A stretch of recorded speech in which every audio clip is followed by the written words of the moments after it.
So guys, ito lang po yung lunch ko after ko mag-workout. Dragon fruit. Ayan guys. Dragon fruit. Ang sarap ng ating dragon fruit. Ayan. Tapos, may ilagay tayo pa guys. Dragon fruit with brown bread.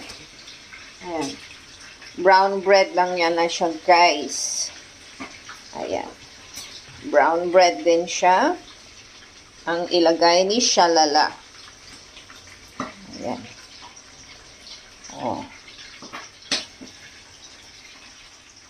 Okay, brown bread.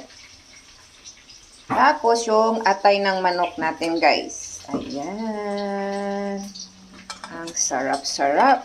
Oh. So, ayan lang po ang share ko po sa inyo. Ang aking dinner for today.